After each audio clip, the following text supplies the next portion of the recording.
Big TV భక్తి సమాచారం WhatsApp ఛానల్లో జాయిన్ అవ్వండి. అన్ని విశేషాలు ఎప్పటికప్పుడు తెలుసుకోండి. అందరికీ విశ్వావసునామ ఉగాది శుభాశిస్సులు. అప్పుడే ఒక సంవత్సరం గడిచిపోయింది, మళ్ళీ ఉగాది వచ్చేసింది. అంటే కాలం ఎంత వేగంగా తిరుగుతుందో మనం గమనించాలి కదా. అంటే మనం ఎంత వేగంగా పుణ్యకర్మలు చేయాలో మనం గ్రహించాలి. కాలానికి శుభాశుభాలు పట్టవు, లాభ నష్టాలు పట్టవు. ఎప్పుడూ సమయోగాన్ని కలిగి ఉంటుంది. అలాగే మనం కూడా కాలపురుషుడిలాగా సమబుద్ధి కలిగి ఉండాలి. లాభ నష్టాల విషయంలో ఏ కోరిక లేకుండా ఉండాలి. ఫలాన్ని భగవంతుడికి అర్పించాలి. అప్పుడు ఎలాంటి ఇబ్బందులు ఉండవు, మనస్సు నిశ్చితంగా ఉంటుంది. కాలపురుషుడు అంటే మహావిష్ణువే. ఆ మహావిష్ణువుకు సంవత్సర అని పేరు. ఈ క్రొత్త సంవత్సర పురుషుడి పేరు విశ్వావసువు. అంటే మంచి గుణాలు గ్రహించేవాడు అని ఆ పేరుకు అర్థం. అంచేత మహావిష్ణువు అనుగ్రహంతో అందరికీ మంచి సద్బుద్ధి కలుగుగాక, మంచి గుణాలు లభించుగాక. విష్ణు అంటే యుగాదికృత్, యుగాలను ఆరంభించేవాడు కనుక ఈ ఉగాది రోజునే విశ్వం సృష్టించబడి కాలచక్రం తిరగటం మొదలైంది. కనుక భగవంతుడు ఈ రోజున జగతికి కావలసిన పదార్థాలన్నీ ప్రసాదించి లోకాన్ని పుష్టివంతం చేస్తాడు. అందుచేత ఆ పదార్థాలను ప్రజలు ఎలా ఎంతవరకు వినియోగించుకోవాలి, ఎప్పుడు వినియోగించుకుంటే ఉపయోగకరం కలుగుతుంది అనే విషయాలను పండితుల ద్వారా తెలుసుకొని లబ్ధి పొందాలి. అలా విచక్షణతో తెలుసుకున్న పురుషుడికి ఈ సంవత్సరం అంతా కూడా లాభదాయకంగా ఉంటుంది. అతడు కష్టాలు పొందడు, నష్టాలు పొందడు. ఇలా కాలచక్రాన్ని నడిపిస్తున్నాడు కనుక మహావిష్ణువును వేదాలు యుగాదికృత్ అన్నాయి. ఆ మహావిష్ణువును ఈ రోజున అందరూ కాలపురుషుడిగా పూజించాలి. యుగాది అనే పదమే మార్పు చెంది ఉగాది అయింది. దీనినే సంవత్సరాది అని కూడా పిలుస్తారు. ఒకసారి బ్రహ్మదేవుడు వేదాల సహాయంతో సృష్టి చేస్తుంటే సోముకుడు అనే అసురుడు వేదాలనంతా దొంగలించాడు. అప్పుడు శ్రీ మహావిష్ణువు మత్స్యావతారాన్ని ధరించి వాడిని వధించి వేదాలను తిరిగి బ్రహ్మదేవుడికి ఇదే సంవత్సరాది రోజునిచ్చాడు. అంచేత ఈరోజు ఉగాది అయింది అని పురాణాలు చెప్పాయి. వేదాలు లభించినందుకు బ్రహ్మదేవుడు చాలా సంతోషించి ఈ రోజున మహావిష్ణువును కాలపురుషుడిగా ఆరాధించాడు. ఈ రోజు నుంచే కాలాన్ని లెక్కించడం మొదలుపెట్టాడు. అందుచేత ఇది కాలపురుషుడి పండుగ అయింది. ఈ రోజున బ్రహ్మదేవుడు పంచాంగం ద్వారా ఈ సంవత్సరంలో ఇలా నడుచుకోవాలి అని భగవంతుడి నిర్ణయాన్ని చెబుతాడు. ఆ లెక్క ప్రకారంగా నడుచుకుంటే ప్రజలందరికీ మేలు జరుగుతుంది. మానవ జీవితం లెక్క ప్రకారమే సాగుతుంది. ఎలాగంటే బాల్యము, యవ్వనము, కౌమారము, వృద్ధాప్యము అనే దశలతో ఒక క్రమ పద్ధతిలో సాగుతోంది.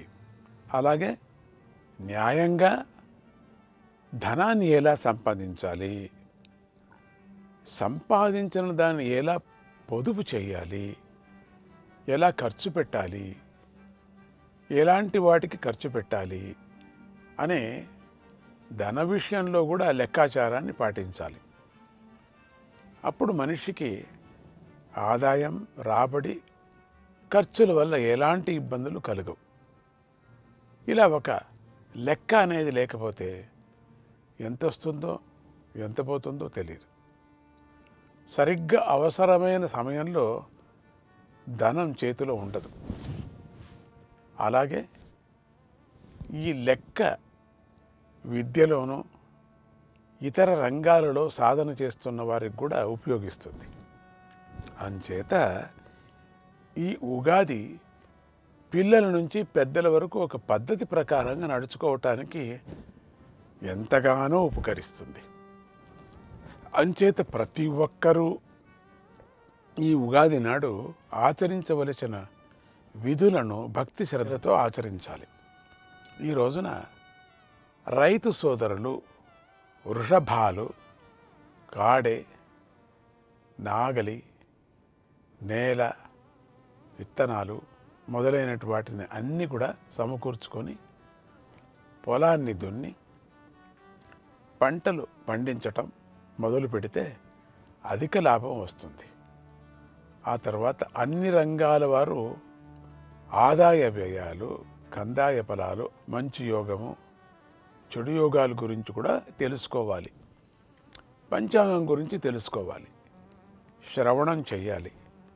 పంచాంగం అంటే 5 అంగాలు కలది అని అర్థం. అవి తిథి, వారము, నక్షత్రము, యోగము, కరణము. వీటి గురించి ప్రతిరోజు ప్రతి ఒక్కరూ తెలుసుకోవాలి. తెలుసుకుంటే గొప్ప మేలు జరుగుతుంది. తిథిని తెలుసుకోవటం వల్ల సంపద లభిస్తుంది. వారం గురించి తెలుసుకోవటం వల్ల ఆయస్సు వృద్ధి చెందుతుంది. నక్షత్రాన్ని తెలుసుకోవటం వల్ల పాపం తొలుగుతుంది. యోగం గురించి తెలుసుకోవటం వల్ల వ్యాధి నయమవుతుంది. కరణం గురించి తెలుసుకోవటం వల్ల కార్యసిద్ధి కలుగుతుంది. ఈ విధంగా ప్రతిరోజు ప్రతివారు పంచాంగాన్ని వినటం వల్ల శుభం కలుగుతుంది.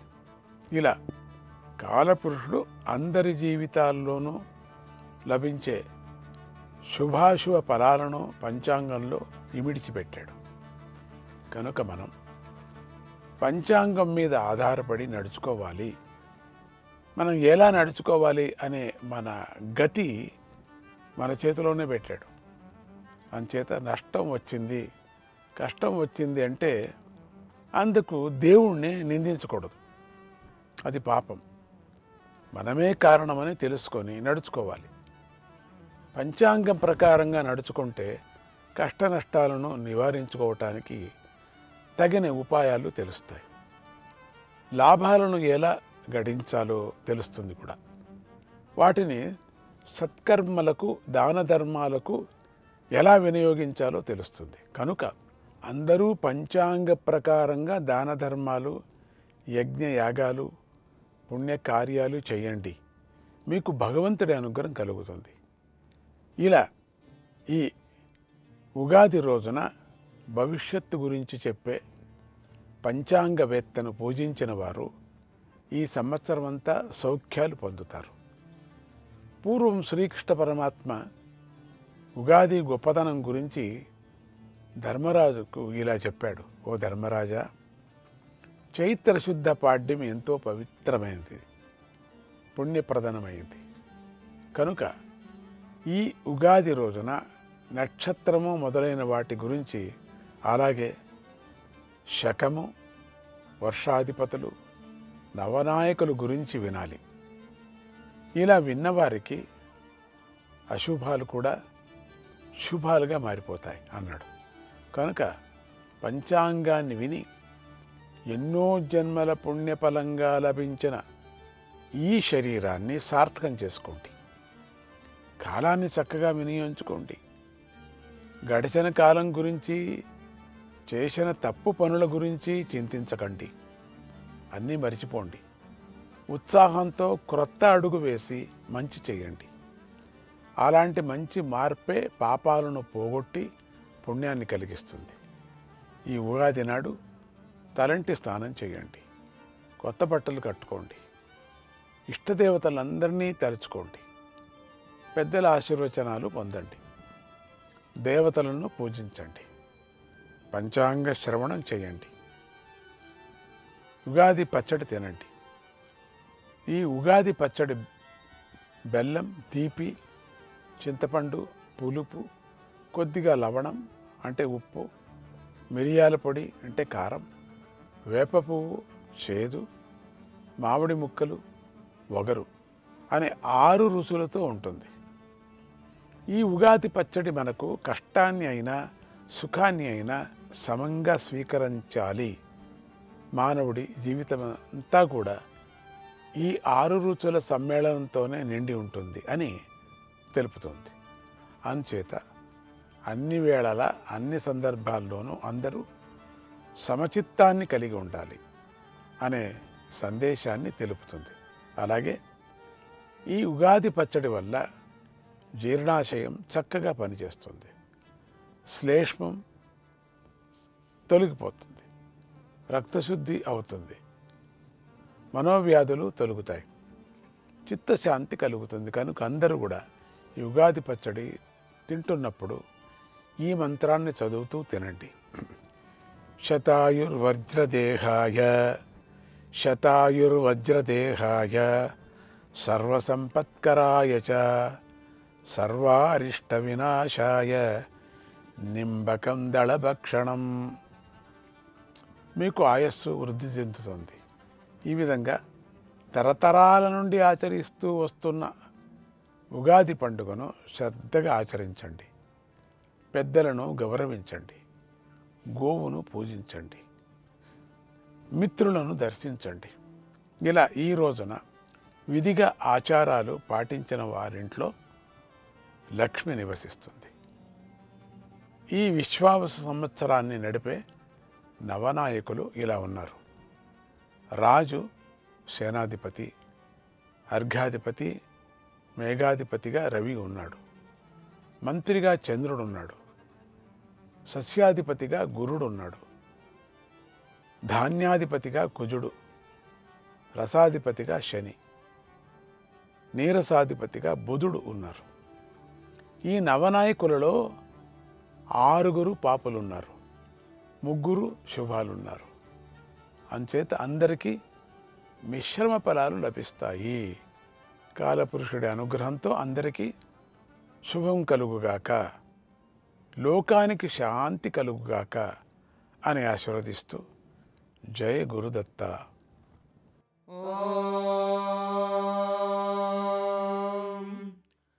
ऋतञ्च सत्यञ्चाभीद्धात्तपसोऽध्याजायत ततो रात्र्याजायत ततः समुद्रो अर्णवः समुद्रादर्णवादधी संवत्सरो आजायत अहोरात्राणि विदधद्विश्वस्य मिषतो वशी सूर्याचन्द्रमसौ धाता याथा पूर्वमाकल्पयत् दिवं च पृथिवीं चान्तरिक्षमथो स्वाहा हरिः ॐ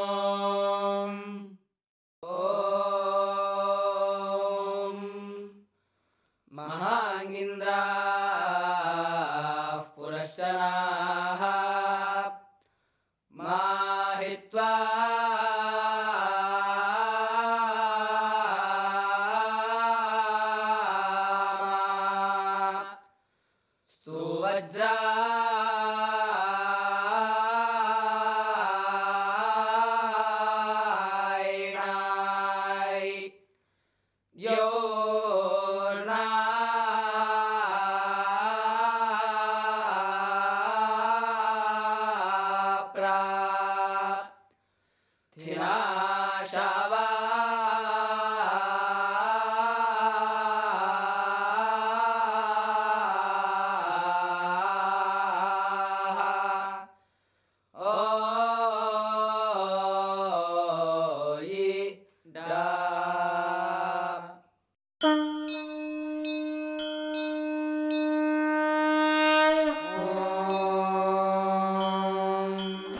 ऋतञ्च सत्यञ्चाभीद्धात्तपसोऽध्याजायत ततो रात्र्याजायत ततः समुद्रो अर्णवः पुत्रादन्नवादधी संवत्सरो आजायत अहोरात्राणि विदधद्विश्वस्य मिषतो वशी सूर्याचन्द्रमसौ धाता याथा पूर्वमाकल्पयत् दिवं च पृथिवीं चान्तरिक्षमथो स्वाहा सोमो वा एतस्य राज्यमादत्ते यो राजासन् राज्यो वा सोमेन यजते देवसुवामेतानि हवीगुंषि भवन्ति एतावन्तो वै देवानागुं सवाः त एवास्मै सवान् प्रगच्छन्ति त एनं पुनः सुवन्ते राज्याय देवसूराजा भवति यो वेदादौ स्वरः प्रोक्तो वेदान्ते च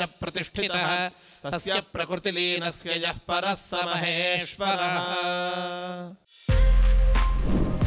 For more videos like this, subscribe Big TV channel.